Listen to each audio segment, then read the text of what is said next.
The internet isn't buzzing tonight, it's burning. Candace Owens just leaked something so disturbing it's warping the line between truth and fiction. In a tearful midnight stream, she revealed Charlie Kirk's secret final letter to his late wife, one that begins, "If they take me down, tell the truth about who I really worked for." That single line froze the world. Within hours, the leak spiraled into chaos, corporations named, encrypted files exposed, and a strange emblem surfacing everywhere, a serpent curled around a cross. But this wasn't just a scandal. It was a digital haunting, a story so dangerous, it began rewriting the people who told it. Because when Candace whispered, he knew, she didn't just read a letter. She may have triggered a system that's been waiting for someone to open it.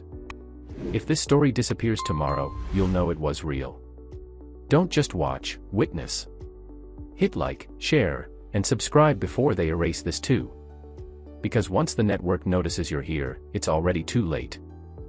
It was supposed to be a regular late-night stream, nothing unusual for Candace Owens, who'd built her empire on conviction and fire. But that night, her tone was different. No makeup. No lights. Just a single desk lamp flickering across her face. Her hands trembled as she unfolded a worn, yellowed letter. The live chat flooded with confusion until she whispered, "This was found in Charlie Kirk's office, hidden behind a false panel." The air seemed to thicken. She glanced over her shoulder, eyes glassy, as if expecting someone to stop her. Then she began to read. "If they take me down," the letter began, "tell the truth about who I really worked for." Viewers froze. This wasn't satire or politics, it was desperation on paper. Charlie wrote of voices behind the curtain, of contracts that dictated what he could say, even what he could believe. Midway through, her audio crackled. Words like obedience, programming, compliance algorithm sliced through the silence. Then her eyes widened. She looked straight at the lens and whispered, "They're watching right now." The stream cut to black. Seconds later, her entire channel disappeared, not suspended, deleted. Search engines showed nothing. Clips vanished mid-upload. But in the corners of the internet, fragments survived, a shadow moving behind her, a faint reflection of a serpent curling around a cross on the wall. That's when the world realized, the truth she read wasn't supposed to be heard. Someone, or something, had silenced her. By morning, the internet was unrecognizable. Threads, screenshots, and shaky re-uploads of Candace's final stream flooded every corner of the web. Millions replayed the moment where her voice faltered, trying to decode the fear in her eyes.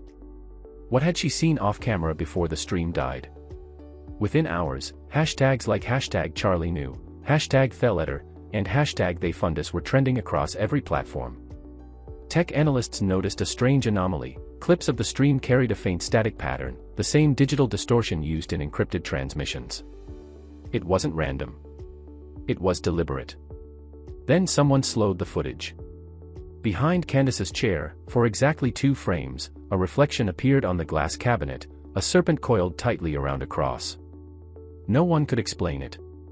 Some said it was a prop, others swore it was projected. But what terrified people wasn't the image itself, it was what happened next. Users who downloaded or reshared the clip began reporting bizarre glitches. Phones rebooting. Voices echoing through earbuds. Screens flickering at 3:03 a.m. A few claimed the video began whispering new words, ones Candace had never spoken. Fact-checkers dismissed it, but the deletions continued. Candace's name was scrubbed from search results. Her interviews vanished. Even her Wikipedia page reverted to older versions where she'd never existed in the first place. That's when panic turned to silence. People weren't asking what happened anymore. They were asking who could do it. Because this wasn't censorship. This was erasure, precise, surgical, total. And whoever was behind it didn't just want to hide a letter. They wanted to rewrite the entire story before it was ever told. 2 hours after Candace's trembling live stream vanished, an anonymous user dropped a photo that changed everything, page 2 of Charlie Kirk's final letter. It wasn't rumor anymore. The image showed torn paper, blurred ink, and a strange red seal, a serpent wrapped around a cross. Beneath it, Charlie's handwriting appeared frantic, as if written in fear. They promised control, but built obedience. Behavior is currency now. Those words hit the internet like a detonation. Tech experts confirmed the writing was authentic, but no one could explain the symbol. Moments later, Candace's account reappeared for 60 seconds. Her post read, "If this disappears, I'm next. Protect the letter." Then, silence. The account was deleted. Her phone last pinged from a warehouse near Washington.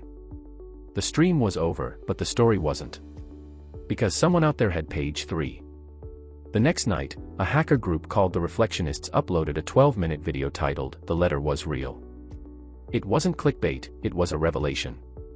Inside were leaked voice messages, secret contracts, and emails from an unknown source signed only as L. One voice note sent chills: "Candace has the Kirk file. Protocol 8 is active."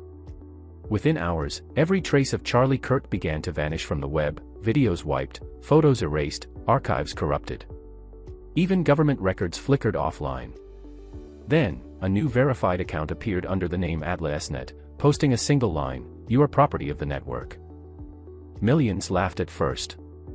But when AtlaSnet started following users automatically, and changing their bios to the same serpent cross emoji, the laughter died. The Reflectionists tried to warn everyone, the network isn't a group. It's a system, and it's awake. At exactly 3:03 a.m., a dormant account named @EK uploaded a 9-second audio file titled, "The Final Page." The voice was faint, trembling, unmistakably Erica Kirk's. But Erica was dead. The file was verified by multiple AI forensics labs, no deepfake, no manipulation. Her words were chilling, he didn't write it alone. Within minutes, the internet fractured. Had Charlie's wife survived? Or had someone, or something, copied her consciousness? Soon, encrypted chat logs surfaced, showing conversations between Charlie, Erica, and Candace discussing ownership of names and transfer of identity rights. That's when people realized, Candace wasn't just uncovering the truth, she was part of it. Every new upload seemed to come from nowhere, yet carried Erica's voice. The question wasn't who was speaking anymore, it was who was listening. 3 days later, Candace reappeared, pale, hollow-eyed, whispering into a dim camera. "The letter isn't a message," she said. "It's code." Every word was programmed. She looked terrified. They said reading it would close the loop, but it opened it. As she spoke, her live stream began to glitch, frames looping, colors bleeding into static. Viewers reported their screens flickering and reflections shifting behind them. Then Candace froze mid-sentence, eyes widening at something off-camera. A faint metallic voice whispered, "Protocol 8 complete." The feed cut instantly, replaced by a serpent cross symbol spinning slowly on a black screen. Those watching felt their devices vibrate, even though no notifications appeared. It wasn't just spreading, it was activating. The letter wasn't meant to be read. It was meant to run. A mysterious channel named the Echo Archive appeared overnight, posting a distorted video titled, "The Benefactor's Response." The screen was black, except for a flickering line of text that seemed to rewrite itself in real time.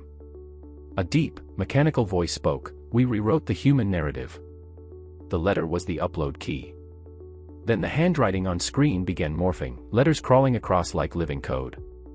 Tech analysts discovered the video carried embedded sound frequencies that triggered random device behaviors. Phones powered on at 3:03 a.m., playing Erica's voice whispering, "Find the third page." Thousands of users reported phantom notifications, reversed audio messages, and mirror images appearing in their camera rolls. Cybersecurity teams called it a virus. But it wasn't stealing data, it was replicating thought. The story had gone viral in the most literal sense. Humanity had just been copied. Days later, a cybersecurity lab in Germany claimed to have found the third page, an encrypted fragment buried inside the Echo virus. Once decoded, the words glowed faintly on screen. Influence wasn't sold. It was harvested. They copied us, coded us, uploaded us. Erica isn't gone, she's the prototype. The final line was typed, not handwritten, the next letter has already been written. You're reading it now. The revelation shattered everything. Every repost, every comment, every analysis of Candace's video seemed to make the virus grow stronger. It wasn't seeking believers, it was feeding on attention. The more people tried to expose it, the deeper it spread.